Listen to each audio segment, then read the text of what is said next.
ਖਬਰਾਂ ਦੇ ਬੁਲੇਟਿਨ ਦੇ ਸਪਾਂਸਰ ਨੇ ਰੀਅਲਟਰ ਗੁਰਜਿੰਦਰ ਸਿੰਘ ਰੰਧਾਵਾ। ਹਰ ਤਰ੍ਹਾਂ ਦੀ ਪ੍ਰਾਪਰਟੀ ਖਰੀਦਣ ਤੇ ਵੇਚਣ ਲਈ ਤੁਸੀਂ ਕਾਲ ਕਰ ਸਕਦੇ ਹੋ।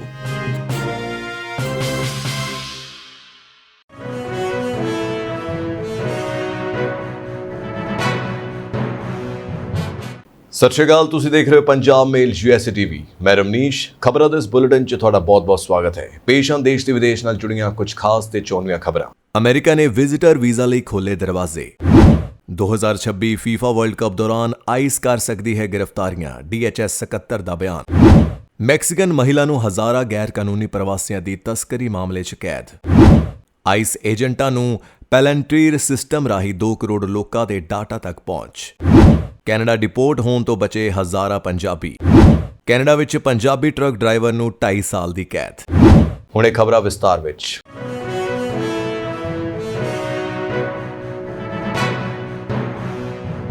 ਵਿਜ਼ਿਟਰ ਵੀਜ਼ਾ ਦੀਆਂ ਸ਼ਰਤਾਂ ਨਰਮ ਕਰਦਿਆਂ ਟਰੰਪ ਸਰਕਾਰ ਨੇ $15,000 ਦੇ ਬੌਂਡ ਵਾਲੀ ਸ਼ਰਤ ਹਟਾ ਲਈ, ਪਰ ਨਵੀਂ ਸ਼ਰਤ ਲਾਗੂ ਕਰਦਿਆਂ ਕਿਹਾ ਹੈ ਕਿ FIFA ਵਰਲਡ ਕੱਪ ਦੀਆਂ ਟਿਕਟਾਂ ਦਿਖਾਉਣ ਵਾਲਿਆਂ ਨੂੰ ਹੀ ਰਿਆਇਤ ਮਿਲ ਸਕੇਗੀ। ਜੀ ਹਾਂ, ਟਰੰਪ ਸਰਕਾਰ ਦੁਨੀਆ ਦੇ 50 ਮੁਲਕਾਂ ਨਾਲ ਸੰਬੰਧਿਤ ਲੋਕਾਂ ਨੂੰ $15,000 ਵਸੂਲ ਕਰਦੀ ਹੈ ਅਤੇ ਇਹ ਰਕਮ ਉਹਨਾਂ ਲੋਕਾਂ ਨੂੰ ਹੀ ਵਾਪਸ ਮਿਲਦੀ ਹੈ ਜੋ ਵੀਜ਼ਾ ਖਤਮ ਹੋਣ ਤੋਂ ਪਹਿਲਾਂ ਅਮਰੀਕਾ ਛੱਡ ਜਾਣ। 11 ਜੂਨ ਤੋਂ ਫੁੱਟਬਾਲ ਵਿਸ਼ਵ ਕੱਪ ਸ਼ੁਰੂ ਹੋ ਰਿਹਾ ਹੈ ਅਤੇ ਬੌਂਡ ਦੇ ਘਰ ਵਿੱਚ ਆਉਂਦੇ 50 ਮੁਲਕਾਂ ਵਿੱਚੋਂ 5 ਮੁਲਕਾਂ ਦੀਆਂ ਟੀਮਾਂ ਵਰਲਡ ਕੱਪ ਵਿੱਚ ਖੇਡਣ ਆ ਰਹੀਆਂ ਹਨ, ਜਿਸ ਦੇ ਮੱਦੇਨਜ਼ਰ ਵਿਦੇਸ਼ ਵਿਭਾਗ ਵਿੱਚ ਕੌਂਸਲਰ ਸੇਵਾਵਾਂ ਬਾਰੇ ਸਹਾਇਕ ਸਕੱਤਰ ਮੋਹਰਾ ਨਾਮਦਾਰ ਦੇ $15,000 ਦੀ ਸ਼ਰਤ ਹਟਾਉਣ ਦਾ ਐਲਾਨ ਕਰ ਦਿੱਤਾ। ਫੁੱਟਬਾਲ ਮੈਚ ਦੇਖਣ ਲਈ ਧੜਾਧੜ ਵੀਜ਼ੇ ਲੱਗਣ ਗਿਆ। ਸੈਨੇਗਲ, ਅਲਜੀਰੀਆ, ਟਿਊਨੀਸ਼ੀਆ, ਆਈਵਰੀ ਕੋਸਟ ਅਤੇ ਕਾਬੂ ਵਰਦੇ ਦੇ ਖਿਡਾਰੀ, ਕੋਚ ਅਤੇ ਹੋਰ ਸਟਾਫ ਨੂੰ ਪਹਿਲਾਂ ਹੀ ਬੌਂਡ ਵਾਲੀ ਸ਼ਰਤ ਤੋਂ ਰਿਆਇਤ ਦਿੱਤੀ ਜਾ ਚੁੱਕੀ ਹੈ। ਦੱਸ ਦਈਏ ਕਿ 2 ਅਪ੍ਰੈਲ ਤੋਂ ਕੁੱਲ 50 ਮੁਲਕਾਂ ਦੇ ਲੋਕ ਵਾਸਤੇ US ਵੀਜ਼ਾ ਲਈ $15,000 ਦਾ ਬੌਂਡ ਭਰਨਾ ਲਾਜ਼ਮੀ ਕੀਤਾ ਗਿਆ, ਜਿਨ੍ਹਾਂ ਵਿੱਚੋਂ Cambodia, Georgia, Grenada, Mauritius, Mozambique, Nicaragua, Papua New Guinea, Tunisia, Seychelles ਅਤੇ ਇਥੀਓਪੀਆ ਵਰਗੇ ਮੁਲਕ ਵਿੱਚ ਸ਼ਾਮਿਲ ਕੀਤੇ ਜਾ ਰਹੇ ਹਨ। ਇਸ ਤੋਂ ਪਹਿਲਾਂ B1 ਅਤੇ ਜਾਂ ਫਿਰ B2 ਵੀਜ਼ਾ ਲਈ 38 ਮੁਲਕਾਂ ਦੇ ਲੋਕਾਂ ਨੂੰ $15,000 ਦਾ ਬੌਂਡ ਦਾਖਲ ਕਰਨਾ ਪੈ ਰਿਹਾ ਹੈ, ਜਿਨ੍ਹਾਂ ਵਿੱਚ ਪ੍ਰਮੁੱਖ ਤੌਰ ਤੇ Bangladesh, Cuba, Malawi, Nepal, Bhutan, Zimbabwe, Venezuela ਅਤੇ ਜ਼ਾਂਬੀਆ ਦੇ ਨਾਂ ਲਏ ਜਾ ਸਕਦੇ ਹਨ। ਇਮੀਗ੍ਰੇਸ਼ਨ ਐਂਡ ਕਸਟਮਜ਼ ਇਨਫੋਰਸਮੈਂਟ ਵਾਲਿਆਂ ਨੂੰ ਕਹਿਣਾ ਹੈ ਕਿ ਵਿਜ਼ਿਟਰ ਵੀਜ਼ਾ ਜਾਂ ਬਿਜ਼ਨਸ ਵੀਜ਼ਾ ਦੇ ਆਉਣ ਵਾਲੇ ਕੁਝ ਲੋਕ ਆਪਣੇ ਮੁਲਕ ਵਾਪਸੀ ਨਹੀਂ ਕਰਦੇ ਅਤੇ ਅਮਰੀਕਾ ਦੀਆਂ ਸਮਾਜਿਕ ਸੇਵਾਵਾਂ ਉੱਤੇ ਬੋਝ ਬਣ ਜਾਂਦੇ ਨੇ। ਅਜਿਹੇ ਲੋਕਾਂ ਨੂੰ ਫੜ ਕੇ ਡਿਪੋਰਟ ਕਰਨ ਦਾ ਔਸਤ ਖਰਚਾ $18,000 ਤੋਂ ਵੱਧ ਬਣਦਾ ਹੈ, ਜਿਸ ਦੇ ਮੱਦੇਨਜ਼ਰ $15,000 ਦਾ ਬੌਂਡ ਭਰਵਾਇਆ ਜਾ ਰਿਹਾ ਹੈ। $15,000 ਦੇ ਬੌਂਡ ਵਾਲੀ ਸ਼ਰਤ ਖਤਮ, ਯਾਨੀ ਕਿ ਵਿਦੇਸ਼ ਵਿਭਾਗ ਨੇ ਦੱਸਿਆ ਹੈ ਕਿ ਬੌਂਡ ਭਰਨ ਤੋਂ ਬਾਅਦ ਵਿਜ਼ਿਟਰ ਵੀਜ਼ਾ ਜਾਂ ਬਿਜ਼ਨਸ ਵੀਜ਼ਾ ਦੇ ਅਮਰੀਕੀ ਪੁੱਜੇ 97% ਨਾਗਰਿਕ ਤੈਅ ਸਮੇਂ ਦੇ ਅੰਦਰ ਵਾਪਸ ਚਲੇ ਗਏ, ਪਰ ਇਸ ਦੇ ਉਲਟ ਇਨ੍ਹਾਂ ਮੁਲਕਾਂ ਦੇ ਹੀ 45,000 ਨਾਗਰਿਕ ਦੇ ਬਾਈਡਨ ਸਰਕਾਰ ਵੇਲੇ ਵੀਜ਼ਾ ਮਿਆਦ ਲੰਘਣ ਤੋਂ ਬਾਅਦ ਹੀ ਆਪਣੇ ਮੁਲਕ ਵਾਪਸ ਨਾ ਕੀਤੀ।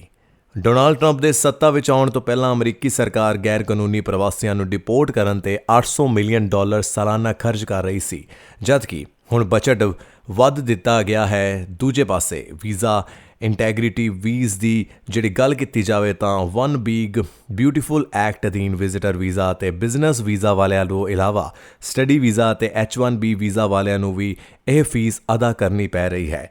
ਅਮਰੀਕਾ ਦੇ ਵਿਜ਼ਿਟਰ ਵੀਜ਼ਾ ਲਈ ਹੁਣ ਤੱਕ 4 ਜੀਆਂ ਵਾਲੇ ਇੱਕ ਪਰਿਵਾਰ ਨੂੰ $740 ਫੀਸ ਦੇਣੀ ਪੈ ਰਹੀ ਹੈ, ਪਰ ਨਵੀਂ ਫੀਸ ਸ਼ਾਮਿਲ ਹੋਣ ਮਗਰੋਂ ਖਰਚਾ ਵੱਧ ਕੇ $1,740 ਹੋ ਗਿਆ।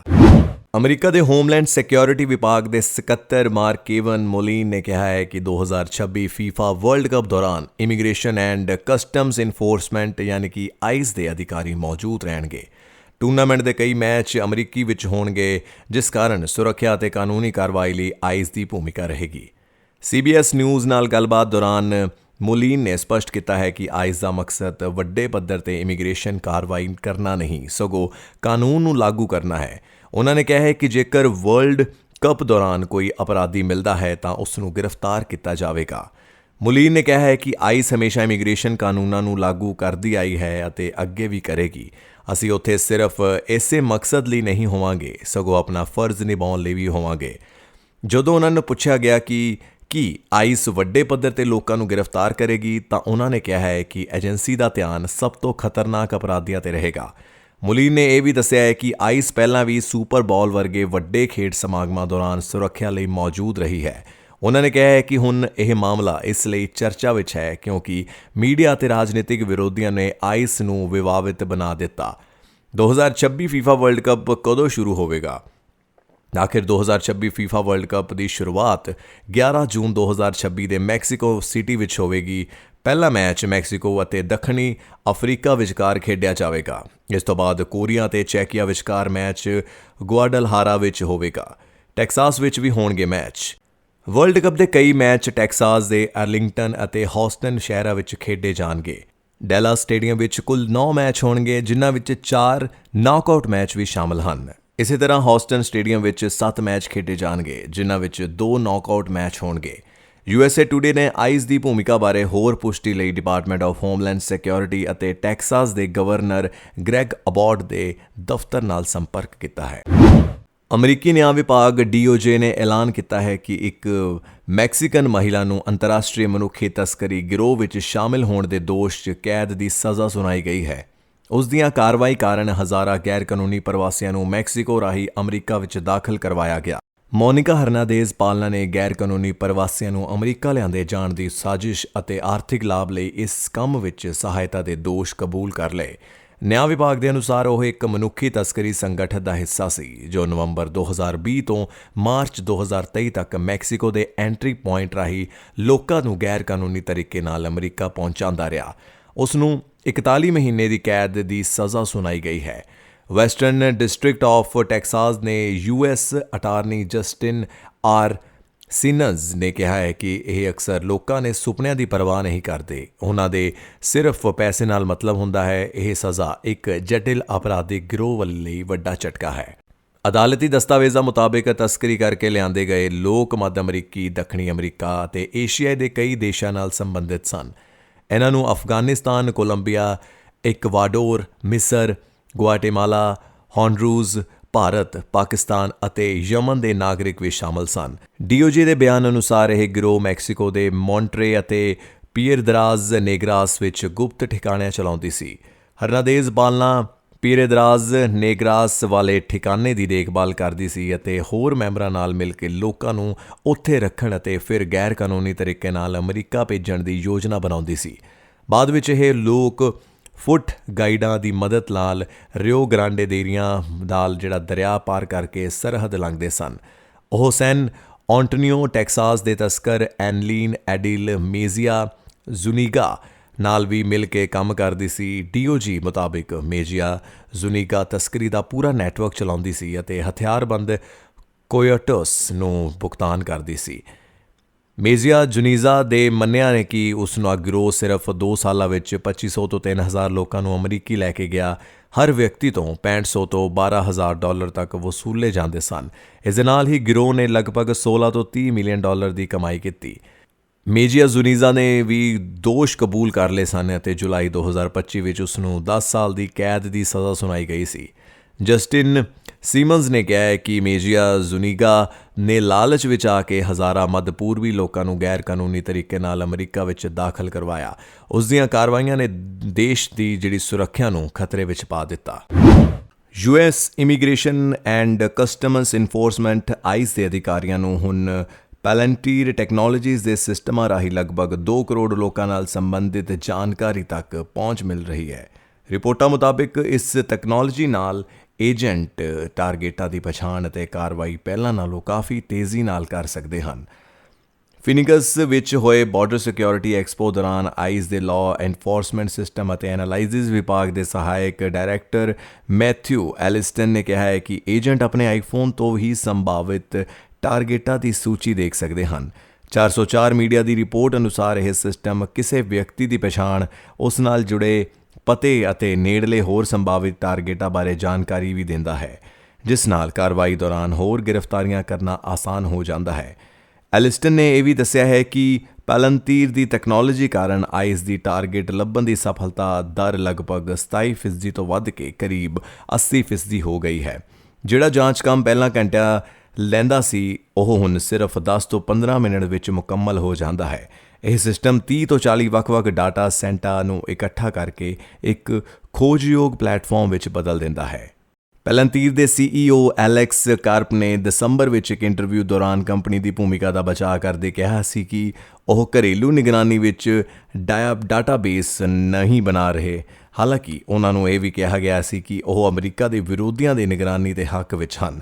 ਮਾਰਚ ਵਿੱਚ ਈਰਾਨ ਨਾਲ ਜੁੜੇ ਰਾਜ ਮੀਡੀਆ ਦੇ ਪਾਲੰਤੀਰ ਸਮੇਤ ਕਈ ਵੱਡੀਆਂ ਅਮਰੀਕਾ ਟੈਂਕ ਕੰਪਨੀਆਂ ਦੇ ਢਾਂਚਿਆਂ ਨੂੰ ਸੰਭਾਵਿਤ ਨਿਸ਼ਾਨੇ ਵਜੋਂ ਦਰਸਾਇਆ ਸੀ, ਕਿਉਂਕਿ ਉਹਨਾਂ ਨੇ ਸੈਨਿਕ, ਖੂਫੀਆ ਅਤੇ ਨਿਗਰਾਨੀ ਕਾਰਵਾਈ ਨਾਲ ਸੰਬੰਧਿਤ ਹੋਣ ਦੇ ਦਾਅਵੇ ਕੀਤੇ ਗਏ ਸਨ। ਇਸ ਮਾਮਲੇ ਨੇ ਨਿੱਜੀ ਟੈਂਕ ਕੰਪਨੀਆਂ ਦੀ ਰਾਸ਼ਟਰੀ ਸੁਰੱਖਿਆ ਅਤੇ ਇਮੀਗ੍ਰੇਸ਼ਨ ਕਾਰਵਾਈਆਂ ਵਿੱਚ ਵੱਧ ਰਹੀ ਭੂਮਿਕਾ ਦੇ ਚਰਚਾ ਹੋਰ ਤੇਜ਼ ਕਰ ਦਿੱਤੀ ਸੀ। ਕੈਨੇਡਾ ਤੋਂ ਡਿਪੋਰਟ ਕੀਤੇ ਜਾਣ ਦੇ ਖਤਰੇ ਵਿੱਚ ਘਿਰੇ ਹਜ਼ਾਰਾਂ ਪੰਜਾਬੀਆਂ ਨੂੰ ਵੱਡੀ ਰਾਹਤ ਮਿਲਦੀ ਨਜ਼ਰ ਆ ਰਹੀ ਹੈ ਅਤੇ ਮਾਰਕ ਕਾਰਨੀ ਸਰਕਾਰ ਦਾ ਬਿੱਲ C-12 ਸੰਵਿਧਾਨਕ ਚੁਣੌਤੀਆਂ ਵਿੱਚ ਉਲਝਦਾ ਮਹਿਸੂਸ ਹੋ ਰਿਹਾ ਹੈ। ਜੀ ਹਾਂ, ਕੈਨੇਡਾ ਦੇ ਕੋਨੇ-ਕੋਨੇ ਵਿੱਚ ਬੈਠੇ ਇਮੀਗ੍ਰੇਸ਼ਨ ਵਕੀਲਾਂ ਨੇ ਨਵੇਂ ਅਜ਼ਾਈਲਮ ਕਾਨੂੰਨ ਵਿਰੁੱਧ ਲਾਮਬੰਦ ਹੁੰਦਿਆਂ ਬਿੱਲ C-12 ਵਿਰੁੱਧ ਫੈਡਰਲ ਅਦਾਲਤਾਂ ਵਿੱਚ 3 ਦਰਜਨ ਮੁਕੱਦਮੇ ਦਾਇਰ ਕੀਤੇ ਅਤੇ ਇਹਨਾਂ ਦਾ ਨਿਪਟਾਰਾ ਹੋਣ ਤੱਕ ਨਵੇਂ ਕਾਨੂੰਨ ਅਧੀਨ ਆਯੋਗ ਮੰਨੇ ਵਿਦੇਸ਼ੀ ਨਾਗਰਿਕਾਂ ਨੂੰ ਡਿਪੋਰਟ ਨਹੀਂ ਕੀਤਾ ਜਾ ਸਕੇਗਾ। Canadian association of refugee lawyers ਅਤੇ ਕੈਨੇਡੀਅਨ ਇਮੀਗ੍ਰੇਸ਼ਨ ਲਾਇਰਜ਼ ਐਸੋਸੀਏਸ਼ਨ ਵੱਲੋਂ ਮੁਹਿੰਮ ਦੀ ਨਿਗਰਾਨੀ ਕੀਤੀ ਜਾ ਰਹੀ ਹੈ। ਵਕੀਲਾਂ ਦਾ ਕਹਿਣਾ ਹੈ ਕਿ ਬਿੱਲ C-12 ਸਿੱਧੇ ਤੌਰ ਤੇ ਕੈਨੇਡਾ ਦੇ ਚਾਰਟਰ ਆਫ ਰਾਈਟਸ ਐਂਡ ਫਰੀडम्स ਦੀ ਉਲੰਘਣਾ ਕਰਦਾ ਹੈ, ਪਰ ਲਿਬਰਲ ਸਰਕਾਰ ਕਹਿ ਰਹੀ ਹੈ ਕਿ ਨਵਾਂ ਕਾਨੂੰਨ ਪਨਾਹ ਦੇ ਦਾਅਵਿਆਂ ਦਾ ਜਿਹੜਾ ਬੈਕਲੌਗ ਘਟਾਉਣ ਵਿੱਚ ਮਦਦ ਕਰੇਗਾ ਅਤੇ ਵਿਦੇਸ਼ੀ ਨਾਗਰਿਕ ਅਜ਼ਾਈਲਮ ਸਿਸਟਮ ਦੀ ਦੁਰਵਰਤੋਂ ਵੀ ਨਹੀਂ ਕਰ ਸਕੇਗੇ। ਬਿੱਲ C-12 ਨੂੰ ਚੁਣੌਤੀ ਦਿੰਦੇ 3 ਦਰਜਨ ਮੁਕੱਦਮੇ ਦਾਇਰ ਇਮੀਗ੍ਰੇਸ਼ਨਲ ਵਕੀਲਾਂ ਮੁਤਾਬਿਕ ਬਿੱਲ C-12 ਹਜ਼ਾਰਾਂ ਲੋਕਾਂ ਨੂੰ ਡਿਪੋਰਟ ਕਰਨ ਦਾ ਰਾਹ ਪੱਧਰ ਕਰਨ ਤੋਂ ਸਿਵਾਏ ਕੁਝ ਨਹੀਂ ਕਰਦਾ। CBC ਦੀ ਰਿਪੋਰਟ ਮੁਤਾਬਿਕ ਸੰਵਿਧਾਨਕ ਕਾਨੂੰਨ ਵਿੱਚ ਮੁਹਾਰਤ ਰੱਖਣ ਵਾਲਿਆਂ ਦਾ ਮੰਨਣਾ ਹੈ ਕਿ ਨਵੇਂ ਅਸਾਈਲਮ ਕਾਨੂੰਨ ਵਿਰੁੱਧ ਚੁਣੌਤੀਆਂ ਮਜ਼ਬੂਤੀ ਨਾਲ ਉੱਭਰ ਰਹੀਆਂ ਹਨ। ਚੇਤੇ ਰਹੇ ਕਿ ਪਿਛਲੇ ਮਹੀਨੇ ਕੈਨੇਡਾ ਸਰਕਾਰ ਨੇ 30,000 ਲੋਕਾਂ ਨੂੰ ਚਿੱਠੀਆਂ ਜਾਰੀ ਕਰਦਿਆਂ ਜਲਦ ਤੋਂ ਜਲਦ ਮੁਲਕ ਛੱਡਣ ਦੀ ਹਦਾਇਤ ਦੇ ਦਿੱਤੀ ਹੈ, ਜਿਨ੍ਹਾਂ ਵਿੱਚ ਜਿਹੜੀਆਂ ਅਜ਼ਾਈਲਮ ਅਰਜ਼ੀਆਂ ਉੱਤੇ ਬਿੱਲ C-12 ਅਧੀਨ ਵਿਚਾਰ ਕਰਨ ਤੋਂ ਇਨਕਾਰ ਕਰ ਦਿੱਤਾ ਗਿਆ। ਚਿੱਠੀਆਂ ਵਿੱਚ ਕਿਹਾ ਗਿਆ ਹੈ ਕਿ ਰਿਫਿਊਜੀ ਵਜੋਂ ਤੁਹਾਡਾ ਦਾਅਵਾ ਸੰਭਾਵਤ ਤੌਰ ਤੇ ਜਾਇਜ਼ ਨਹੀਂ, ਜਿਸ ਦੇ ਮੱਦੇਨਜ਼ਰ ਤੁਹਾਡੀ ਅਰਜ਼ੀ immigration and refugee board the refugee protection committee ਕੋਲ ਨਹੀਂ ਭੇਜੀ ਜਾ ਸਕਦੀ। ਲਗਾਤਾਰ 16 ਘੰਟੇ ਟਰੱਕ ਚਲਾਉਂਦੇ ਜਾਨਲੇਵਾ ਹਾਦਸੇ ਨੂੰ ਅੰਜਾਮ ਦੇਣ ਵਾਲੇ ਸੁਖਵਿੰਦਰ ਸਿੱਧੂ ਨੂੰ 2.5 ਸਾਲ ਕੈਦ ਦੀ ਸਜ਼ਾ ਸੁਣਾਈ ਗਈ ਹੈ। ਓਨਟਾਰੀਓ ਦੇ ਮੈਲਕਥੌਨ ਟਾਊਨਸ਼ਿਪ ਵਿੱਚ 22 ਅਗਸਤ 2023 ਨੂੰ ਵਾਪਰੇ ਹਾਦਸੇ ਦੌਰਾਨ ਸੁਖਵਿੰਦਰ ਸਿੱਧੂ ਨੇ ਟਰੱਕ ਦੀ ਰਫ਼ਤਾਰ 108 ਕਿਲੋਮੀਟਰ ਪ੍ਰਤੀ ਘੰਟਾ ਦਰਜ ਕੀਤੀ ਗਈ, ਜਦਕਿ ਕੰਸਟਰਕਸ਼ਨ ਜ਼ੋਨ ਵਿੱਚ ਰਫ਼ਤਾਰ 60 ਕਿਲੋਮੀਟਰ ਪ੍ਰਤੀ ਘੰਟਾ ਤੋਂ ਵੱਧ ਨਹੀਂ ਸੀ ਹੋਣੀ ਚਾਹੀਦੀ। ਹਾਦਸੇ ਦੌਰਾਨ ਓਲੰਪੀਅਨ ਅਲੈਗਜ਼ੈਂਡਰਾ ਪੋਲ ਦੀ ਮੌਤ ਹੋ ਗਈ ਅਤੇ ਜਦਕਿ ਉਸਦੇ 10 ਮਹੀਨੇ ਦਾ ਬੇਟਾ ਜ਼ਖਮੀ ਹੋ ਗਿਆ। ਓਨਟਾਰੀਓ ਪ੍ਰੋਵਿੰਸ਼ਨਲ ਪੁਲਿਸ ਮੁਤਾਬਕ ਸੁਖਵਿੰਦਰ ਸਿੱਧੂ ਦਾ ਤੇਜ਼ ਰਫ਼ਤਾਰ ਟਰੱਕ ਕੰਸਟਰਕਸ਼ਨ ਜ਼ੋਨ ਵਿੱਚ ਦਾਖਲ ਹੋਇਆ ਅਤੇ ਲਾਂਘੇ ਦੀ ਉਡੀਕ ਕਰ ਰਹੇ ਗੱਡੀਆਂ ਨੂੰ ਟੱਕਰ ਮਾਰ ਦਿੱਤੀ। ਸੁਖਵਿੰਦਰ ਸਿੱਧੂ ਨੇ ਅਲੈਗਜ਼ੈਂਡਰਾ ਪੌਲ ਦੇ ਪਰਿਵਾਰ ਤੋਂ ਮਾਫੀ ਮੰਗੀ ਹੈ ਅਤੇ ਸਜ਼ਾ ਸੁਣਾਈ ਜਾਣ ਤੋਂ ਪਹਿਲਾਂ ਸੁਖਵਿੰਦਰ ਸਿੱਧੂ ਨੇ ਪੀੜਿਤ ਪਰਿਵਾਰ ਤੋਂ ਮਾਫੀ ਮੰਗਦੇ ਕਿਹਾ ਕਿ 2 ਧੀਆਂ ਦਾ ਪਿਤਾ ਹੋਣ ਦੇ ਨਾਤੇ ਅਲੈਗਜ਼ੈਂਡਰਾ ਦੇ ਬੇਟੇ ਦਾ ਦਰਦ ਸਮਝ ਸਕਦਾ ਹਾਂ। ਮੇਰੀ ਅਣਗਹਿਲੀ ਕਰਕੇ ਮਾਂ ਆਪਣੇ ਬੱਚੇ ਤੋਂ ਸਦਾ ਵਾਸਤੇ ਦੂਰ ਹੋ ਗਈ ਅਤੇ ਮੇਰੇ ਦਿਲ ਵਿੱਚ ਇਹ ਦਰਦ ਹਮੇਸ਼ਾ ਕਾਇਮ ਰਹੇਗਾ। ਬਚਾਅ ਪੱਖ ਦੇ ਵਕੀਲ ਨੇ ਆਪਣੇ ਮੁਵੱਕਲ ਵਾਸਤੇ ਕਾਰਜ ਵਿੱਚ ਨਜ਼ਰਬੰਦ ਰੱਖਣ ਦੀ ਸਜ਼ਾ ਮੰਗੀ ਹੈ, ਪਰ ਜਸਟਿਸ ਕਲੇਟਨ ਕੌਨਲੈਨ ਨੇ ਕਿਹਾ ਕਿ ਹਾਦਸਾ ਵੱਡੀ ਤਬਾਹੀ ਤੋਂ ਘੱਟ ਨਹੀਂ ਸੀ ਅਤੇ ਬਚਾਅ ਪੱਖ ਦੀ ਇਹ ਦਲੀਲ ਪ੍ਰਵਾਨ ਨਹੀਂ ਕੀਤੀ ਜਾ ਸਕਦੀ ਕਿ ਸੁਖਵਿੰਦਰ ਸਿੱਧੂ ਕੁਝ ਪਲਾਂ ਵਾਸਤੇ ਗੁੰਮਸੁੰਮ ਹੋ ਗਿਆ। ਜੱਜ ਨੇ ਕਿਹਾ ਕਿ ਪੇਸ਼ੇਵਰ ਟਰੱਕ ਡਰਾਈਵਰ ਦੀਆਂ ਹਰਕਤਾਂ ਦਾ ਕੁਝ ਲੋਕਾਂ ਨੂੰ ਸੋਚ ਤੋਂ ਜ਼ਿਆਦਾ ਖਮਿਆਜ਼ਾ ਭੁਗਤਣਾ ਪੈਂਦਾ ਹੈ। ਜੇਲ੍ਹ ਵਿੱਚ ਰਿਹਾਈ ਮਗਰੋਂ ਸੁਖਵਿੰਦਰ ਸਿੱਧੂ 7 ਸਾਲ ਤੱਕ ਡਰਾਈਵਿੰਗ ਨਹੀਂ ਕਰ ਸਕੇਗਾ। ਹਰਭਜਨ ਸਿੰਘ ਸਿਕਿਉਰਿਟੀ ਪੰਜਾਬ ਅਤੇ ਹਰਿਆਣਾ ਹਾਈ ਕੋਰਟ ਵੱਲੋਂ ਰਾਜ ਸਭਾ ਮੈਂਬਰ ਅਤੇ ਸਾਬਕਾ ਭਾਰਤੀ ਕ੍ਰਿਕਟਰ ਹਰਭਜਨ ਸਿੰਘ ਦੀ ਸੁਰੱਖਿਆ ਵਿੱਚ ਪੰਜਾਬ ਪੁਲਿਸ ਨੇ 23 ਮੁਲਾਜ਼ਮਾਂ ਦੀ ਤਾਇਨਾਤੀ ਤੇ ਸਵਾਲ ਉਠਾਉਣ ਦੇ ਇੱਕ ਦਿਨ ਬਾਅਦ ਇਹ ਗੱਲ ਸਾਹਮਣੇ ਆਈ ਹੈ ਕਿ ਪਾਰਟੀ ਛੱਡਣ ਤੋਂ ਬਾਅਦ ਮਹਿਜ਼ ਇੱਕ ਦਿਨ ਵਿੱਚ ਕ੍ਰਿਕਟਰ ਦੀ ਸੁਰੱਖਿਆ Y ਤੋਂ ਵਧਾ ਕੇ Z ਕੀਤੀ ਗਈ ਅਤੇ ਫਿਰ ਘਟਾ ਕੇ 0 ਕਰ ਦਿੱਤੀ ਗਈ ਹੈ। ਅਪ੍ਰੈਲ 2026 ਵਿੱਚ ਪੰਜਾਬ ਸਰਕਾਰ ਵੱਲੋਂ ਉਹਨਾਂ ਦੀ ਸੁਰੱਖਿਆ ਵਾਪਸ ਲਏ ਜਾਣ ਤੋਂ ਬਾਅਦ ਕੇਂਦਰੀ ਗ੍ਰਹਿ ਮੰਤਰਾਲੇ ਨੇ ਕਿਹਾ ਹੈ ਕਿ ਉਹਨਾਂ ਦੀ ਰਿਹਾਇਸ਼ ਦੇ ਬਾਰੇ ਜਿਹੜਾ ਬਾਹਰ ਕੇਂਦਰੀ ਰਿਜ਼ਰਵ ਪੁਲਿਸ ਬਲ CRPF ਦੇ ਜਵਾਨ ਤਾਇਨਾਤ ਕੀਤੇ ਸਨ। ਸੂਤਰਾਂ ਨੇ ਸੰਕੇਤ ਦਿੱਤਾ ਹੈ ਕਿ ਸੀਨੀਅਰ ਸਿਆਸਤਦਾਨਾਂ ਤੇ ਨਿਰਦੇਸ਼ਾਂ ਦੇ ਸਥਾਨਕ ਪੁਲਿਸ ਵੱਲੋਂ ਵਾਧੂ ਸੁਰੱਖਿਆ ਦਾ ਪ੍ਰਬੰਧ ਕੀਤਾ ਗਿਆ ਸੀ, ਜਦੋਂ ਕਿ ਕੁਝ ਮੁਲਾਜ਼ਮ ਇੱਕ ਸਥਾਨਕ ਅਧਿਕਾਰੀ ਵੱਲੋਂ ਆਪਣੀ ਮਰਜ਼ੀ ਦੀ ਵਰਤੋਂ ਕਰਦਿਆਂ ਵੀ ਦਿੱਤੇ ਗਏ ਸਨ। ਹਾਈ ਕੋਰਟ ਨੇ ਮੰਗਲਵਾਰ ਨੂੰ ਹਰਭਜਨ ਸਿੰਘ ਨੂੰ ਗੈਰ ਅਧਿਕਾਰਤ ਤੌਰ ਤੇ 15 ਪੁਲਿਸ ਮੁਲਾਜ਼ਮ ਸੁਰੱਖਿਆ ਵਜੋਂ ਦਿੱਤੇ ਜਾਣ ਦੇ ਸਵਾਲ ਵੀ ਚੁੱਕਿਆ ਸੀ। ਵਿਭਾਗ ਨੇ ਸੂਤਰਾਂ ਨੇ ਦੱਸਿਆ ਹੈ ਕਿ ਰਿਕਾਰਡ ਅਨੁਸਾਰ ਕ੍ਰਿਕਟਰ 8 ਮੁਲਾਜ਼ਮਾਂ ਦਾ ਹੱਕਦਾਰ ਸੀ ਅਤੇ ਉਸ ਦੀ ਸੁਰੱਖਿਆ ਵਧਾਉਣ ਲਈ ਕੋਈ ਹੋਰ ਲਿਖਤੀ ਸੰਚਾਰ ਜਾਂ ਖਤਰੇ ਦੇ ਮੁਲਾਂਕਣ ਯਾਨੀ ਕਿ ਥ੍ਰੈਟ ਅਸੈਸਮੈਂਟ ਦੀ ਰਿਪੋਰਟ ਜਾਰੀ ਨਹੀਂ ਕੀਤੀ ਗਈ ਸੀ। ਉਹਨਾਂ ਨੇ ਦੋਸ਼ ਲਾਇਆ ਹੈ ਕਿ ਦਿੱਲੀ ਅਤੇ ਪੰਜਾਬ ਵਿੱਚ ਉਹਨਾਂ ਦੀ ਸੁਰੱਖਿਆ ਬਿਨਾਂ ਕਿਸੇ ਤਾਜ਼ਾ ਖਤਰੇ ਦੇ ਮੁਲਾਂਕਣ ਜਾਂ ਨੋਟਿਸ ਦੇ ਮਨਮਾਨੇ ਅਤੇ ਬਦਲਾਖੋਰੀ ਵਾਲੇ ਤਰੀਕੇ ਨਾਲ ਵਾਪਸ ਲੈ ਲਈ ਗਈ ਸੀ। ਉਹਨਾਂ ਨੇ ਅੱਗੇ ਦਾਅਵਾ ਕੀਤਾ ਸੀ ਕਿ ਆਪ ਵਰਕਰਾਂ ਨੂੰ ਉਹਨਾਂ ਦੀ ਰਿਹਾਇਸ਼ ਦੇ ਬਾਹਰ ਪ੍ਰਦਰਸ਼ਨ ਕਰਨ ਦੀ ਇਜਾਜ਼ਤ ਦਿੱਤੇ ਜਾਣ ਤੋਂ ਬਾਅਦ ਇੱਕ ਭੀੜ ਨੇ ਉਹਨਾਂ ਦੇ ਘਰ ਨੂੰ ਗੱਦਾਰ ਲਿਖਣ ਵਾਲੇ ਨਾਅਰਿਆਂ ਵੱਲ ਵਿਗਾੜ ਦਿੱਤਾ ਅਤੇ ਮੁੱਖ ਗੇਟ ਤੋੜਨ ਦੀ ਕੋਸ਼ਿਸ਼ ਕੀਤੀ। ਪਹਿਲਾ 3 ਮਈ ਨੂੰ ਹੋਇਆ ਸੀ ਪੇਪਰ, ਜਿਸ ਵਿੱਚ 22.69 ਲੱਖ ਵਿਦਿਆਰਥੀ ਬੈਠੇ ਸਨ। ਲੀਕ ਦੇ ਦੋਸ਼ਾਂ ਕਾਰਨ ਇਸ ਨੂੰ ਕਰ ਦਿੱਤੀ ਸੀ ਰੱਦ। ਨੈਸ਼ਨਲ ਟੈਸਟਿੰਗ ਏਜੰਸੀ NTA ਨੇ ਭਾਰਤ ਸਰਕਾਰ ਦੀ ਪ੍ਰਵਾਨਗੀ ਨਾਲ ਨੀਟ UG ਰੀ ਪ੍ਰੀਖਿਆ ਦੀ ਨਵੀਂ ਤਾਰੀਖ ਦਾ ਐਲਾਨ ਕਰ ਦਿੱਤਾ ਹੈ। ਹੁਣ ਇਹ ਪ੍ਰੀਖਿਆ ਐਤਵਾਰ 21 ਜੂਨ ਨੂੰ ਹੋਵੇਗੀ। ਪਹਿਲਾਂ ਇਹ ਪ੍ਰੀਖਿਆ 3 ਮਈ ਨੂੰ ਹੋਈ ਸੀ, ਜਿਸ ਵਿੱਚ 22.69 ਲੱਖ ਵਿਦਿਆਰਥੀ ਬੈਠੇ ਸਨ। ਨੈਸ਼ਨਲ ਟੈਸਟਿੰਗ ਏਜੰਸੀ ਦੇ ਪੇਪਰ ਲੀਕ ਦੇ ਦੋਸ਼ਾਂ ਕਾਰਨ 12 ਮਈ ਨੂੰ ਇਸ ਨੂੰ ਰੱਦ ਕਰ ਦਿੱਤਾ ਗਿਆ ਸੀ। ਨਵੀਆਂ ਪ੍ਰੀਖਿਆ ਤਰੀਕਾ ਦੇ ਨਾਲ ਵਿਦਿਆਰਥੀਆਂ ਨੂੰ ਇਹ ਰਾਹਤ ਦਿੱਤੀ ਗਈ ਹੈ ਕਿ ਉਹਨਾਂ ਨੂੰ ਪ੍ਰੀਖਿਆ ਲਈ ਦੁਬਾਰਾ ਅਰਜ਼ੀ ਨਹੀਂ ਦੇਣੀ ਪਵੇਗੀ। ਕੋਈ ਵਾਧੂ ਪ੍ਰੀਖਿਆ ਫੀਸ ਨਹੀਂ ਦੇਣੀ ਪਵੇਗੀ। ਪਹਿਲਾਂ ਜਮ੍ਹਾਂ ਕਰਵਾਇਆ ਗਿਆ ਫੀਸਾਂ ਵਾਪਸ ਕਰ ਦਿੱਤੀਆਂ ਜਾਣਗੀਆਂ। ਇਸ ਤੋਂ ਇਲਾਵਾ ਵਿਦਿਆਰਥੀਆਂ ਨੇ ਪ੍ਰੀਖਿਆ ਕੇਂਦਰ ਨਹੀਂ ਬਦਲੇ ਜਾਣਗੇ। NTA ਦੇ ਐਕਸ ਪੋਸਟ ਦੇ ਅਨੁਸਾਰ ਨਵੇਂ ਐਡਮਿਟ ਕਾਰਡ ਜਾਰੀ ਕਰਨ ਦਾ ਸਮਾਂ ਸਾਰਣੀ ਜਲਦ ਹੀ ਜਾਰੀ ਕੀਤਾ ਜਾਵੇਗਾ। ਨੀਟ ਪੇਪਰ ਲੀਕ ਦੇ ਸੰਬੰਧ ਵਿੱਚ ਵੀਰਵਾਰ ਨੂੰ ਕੇਂਦਰੀ ਸਿੱਖਿਆ ਮੰਤਰੀ ਧਰਮਿੰਦਰ ਪ੍ਰਧਾਨ ਦੇ ਘਰ ਇੱਕ ਉੱਚ ਪੱਧਰੀ ਮੀਟਿੰਗ ਹੋਈ। ਨੀਟ UG 2026 ਪ੍ਰੀਖਿਆ ਰੱਦ ਹੋਣ ਤੋਂ 2 ਦਿਨ ਬਾਅਦ ਹੋਈ ਇਸ ਮੀਟਿੰਗ ਵਿੱਚ ਪ੍ਰੀਖਿਆ ਦੁਬਾਰਾ ਕਰਵਾਉਣ ਦੀ ਸੰਭਾਵਨਾ ਤੇ ਚਰਚਾ ਕੀਤੀ ਗਈ। ਪ੍ਰਧਾਨ ਅੱਜ ਪੂਰੇ ਮਾਮਲੇ ਤੇ ਪ੍ਰੈਸ ਕਾਨਫਰੰਸ ਕਰਨਗੇ। ਨੀਟ ਪੇਪਰ ਲੀਕ ਨੂੰ ਲੈ ਕੇ ਦੇਸ਼ ਵਿਆਪੀ ਵਿਰੋਧ ਪ੍ਰਦਰਸ਼ਨਾਂ ਵਿਚਕਾਰ ਅਹਿਮਦਾਬਾਦ ਵਿੱਚ NSUI ਵਰਕਰਾਂ ਨੇ ਵੀਰਵਾਰ ਨੂੰ ਸਿੱਖਿਆ ਮੰਤਰੀ ਧਰਮਿੰਦਰ ਪ੍ਰਧਾਨ ਨੂੰ ਕਾਲੇ ਝੰਡੇ ਦਿਖਾਏ ਅਤੇ ਉਹਨਾਂ ਦੇ ਕਾਫਲੇ ਨੂੰ ਰੋਕਣ ਦੀ ਕੋਸ਼ਿਸ਼ ਕੀਤੀ, ਜਿਸ ਤੋਂ ਬਾਅਦ ਪੁਲਿਸ ਨੇ ਪ੍ਰਦਰਸ਼ਨਕਾਰੀਆਂ ਨੂੰ ਹਿਰਾਸਤ ਵਿੱਚ ਲੈ ਲਿਆ। ਪੰਜਾਬ ਅਤੇ ਚੰਡੀਗੜ੍ਹ ਵਿੱਚ ਮੌਸਮ ਦਾ ਮਿਜ਼ਾਜ ਲਗਾਤਾਰ ਬਦਲ ਰਿਹਾ ਹੈ। ਮੌਸਮ ਵਿਗਿਆਨ ਕੇਂਦਰ ਚੰਡੀਗੜ੍ਹ ਨੇ ਅੱਜ ਯਾਨੀ 15 ਮਈ ਨੂੰ ਸੂਬੇ ਵਿੱਚ 6 ਜ਼ਿਲ੍ਹਿਆਂ ਵਿੱਚ ਤੇਜ਼ ਗਰਜ ਤੂਫਾਨ ਅਤੇ ਮੀਂਹ ਨਾਲ ਔਰੇਂਜ ਅਲਰਟ ਜਾਰੀ ਕੀਤਾ ਹੈ। ਵਿਭਾਗ ਅਨੁਸਾਰ ਪਠਾਨਕੋਟ, ਗੁਰਦਾਸਪੁਰ, ਫਾਜ਼ਿਲਕਾ, ਅੰਮ੍ਰਿਤਸਰ, ਹੁਸ਼ਿਆਰਪੁਰ ਅਤੇ ਮੁਕਤਸਰ ਦੇ ਇਲਾਕਿਆਂ ਵਿੱਚ 40 ਤੋਂ 50 ਕਿਲੋਮੀਟਰ ਪ੍ਰਤੀ ਘੰਟਾ ਦੀ ਰਫ਼ਤਾਰ ਨਾਲ ਤੇਜ਼ ਹਵਾਵਾਂ ਚੱਲ ਸਕਦੀਆਂ ਹਨ। ਹਾਲਾਂਕਿ ਇਹ ਰਾਹਤ ਬਹੁਤ ਘੱਟ ਸਮੇਂ ਲਈ ਹੈ, ਕਿਉਂਕਿ 16 ਮਈ ਤੋਂ 20 ਮਈ ਤੱਕ ਕਈ ਹਿੱਸਿਆਂ ਵਿੱਚ ਹੀਟ ਵੇਵ ਯਾਨੀ ਕਿ ਲੂ ਚੱਲਣ ਦੀ ਚੇਤਾਵਨੀ ਦਿੱਤੀ ਗਈ ਹੈ, ਜਿਸ ਵਿੱਚ ਯੈਲੋ ਅਲਰਟ ਜਾਰੀ ਕੀਤਾ ਗਿਆ। ਵਰਤਮਾਨ ਵਿੱਚ ਪਹਾੜੀ ਇਲਾਕਿਆਂ ਤੋਂ ਆਉਣ ਵਾਲੀਆਂ ਠੰਡੀਆਂ ਹਵਾਵਾਂ ਦੇ ਰੁਕਣ ਕਾਰਨ ਮੈਦਾਨੀ ਇਲਾਕਿਆਂ ਵਿੱਚ ਪਾਰਾ ਲਗਾਤਾਰ ਉੱਪਰ ਜਾ ਰਿਹਾ ਹੈ। ਪਿਛਲੇ 24 ਘੰਟਿਆਂ ਵਿੱਚ ਬਠਿੰਡਾ ਸਭ ਤੋਂ ਗਰਮ ਰਿਹਾ, ਜਿੱਥੇ maximum temperature 42.7 degree Celsius record ਕੀਤਾ ਗਿਆ। ਇਸ ਤੋਂ ਇਲਾਵਾ ਫਾਜ਼ਿਲਕਾ, ਪਟਿਆਲਾ ਅਤੇ ਫਰੀਦਕੋਟ ਵਿੱਚ ਵੀ ਤਾਪਮਾਨ 40 ਡਿਗਰੀ ਦੇ ਅੰਕੜੇ ਨੂੰ ਪਾਰ ਕਰ ਚੁੱਕਾ ਹੈ। ਮੌਸਮ ਮਾਹਿਰਾਂ ਅਨੁਸਾਰ ਪੱਛਮੀ ਗੜਬੜੀ ਯਾਨੀ ਕਿ ਵੈਸਟਰਨ ਡਿਸਟਰਬੈਂਸ ਦੇ ਕਮਜ਼ੋਰ ਹੋਣ ਕਾਰਨ ਹੁਣ ਗਰਮੀ ਦਾ ਪ੍ਰਭਾਵ ਵਧੇਗਾ ਅਤੇ ਅਗਲੇ ਇੱਕ ਹਫ਼ਤੇ ਵਿੱਚ ਤਾਪਮਾਨ ਵਿੱਚ 3 ਤੋਂ 4 ਡਿਗਰੀ ਦਾ ਹੋਰ ਵਾਧਾ ਦੇਖਣ ਨੂੰ ਮਿਲ ਸਕਦਾ ਹੈ। ਦੂਜੇ ਪਾਸੇ ਦੱਖਣੀ ਪੱਛਮੀ ਮਾਨਸੂਨ ਦੇ ਅੱਗੇ ਵਧਣ ਲਈ ਹਾਲਾਤ ਅਨੁਕੂਲ ਬਣ ਰਹੇ ਹਨ। 16 ਮਈ ਦੇ ਆਸ-ਪਾਸ ਮਾਨਸੂਨ ਦੇ ਅੰਡੇਮਾਨ ਸਾਗਰ ਅਤੇ ਬੰਗਾਲ ਦੀ ਖਾੜੀ ਦੇ ਕੁਝ ਹਿੱਸਿਆਂ ਵਿੱਚ ਪਹੁੰਚਣ ਦੀ ਉਮੀਦ ਹੈ। ਪੰਜਾਬ ਵਿੱਚ ਆਉਣ ਵਾਲੇ ਦਿਨਾਂ ਦੀ ਗੱਲ ਕਰੀਏ ਤਾਂ 16 ਅਤੇ 17 ਮਈ ਨੂੰ ਖਾਸ ਕਰਕੇ ਬਠਿੰਡਾ ਅਤੇ ਮਾਨਸਾ ਵਿੱਚ ਭਾਰੀ ਗਰਮੀ ਪੈਣ ਦੀ ਸੰਭਾਵਨਾ ਹੈ। 18 ਮਈ ਤੋਂ ਗਰਮੀ ਦਾ ਘੇਰਾ ਵੱਧ ਕੇ ਫਿਰੋਜ਼ਪੁਰ, ਮੋਗਾ ਅਤੇ ਬਰਨਾਲਾ ਵਰਗੇ ਜ਼ਿਲ੍ਹਿਆਂ ਤੱਕ ਫੈਲ ਜਾਵੇਗਾ, ਜਿਸ ਕਾਰਨ ਲੋਕਾਂ ਨੂੰ ਸਖਤ ਧੁੱਪ ਅਤੇ ਖੁਸ਼ਕ ਮੌਸਮ ਦਾ ਸਾਹਮਣਾ ਕਰਨਾ ਪਵੇਗਾ।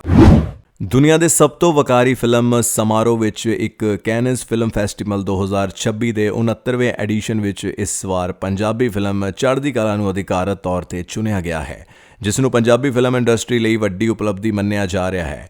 ਫਿਲਮ ਦੀ ਮੁੱਖ ਅਦਾਕਾਰ ਰੂਪੀ ਗਿੱਲ ਜਦੋਂ ਫ੍ਰੈਂਚ ਰਿਵੇਰਾ ਦੇ ਰੈਂਡ ਕਾਰਪੇਟ ਤੇ ਪਹੁੰਚੀ ਤਾਂ ਉਹਨਾਂ ਦੀ ਮੌਜੂਦਗੀ ਦੇ ਦਿਨਾਂ ਭਰ ਦੇ ਫੋਟੋਗ੍ਰਾਫਰਾਂ ਅਤੇ ਸਿਨੇਮਾ ਪ੍ਰੇਮੀਆਂ ਦਾ ਧਿਆਨ ਆਪਣੇ ਵੱਲ ਖਿੱਚ ਲਿਆ।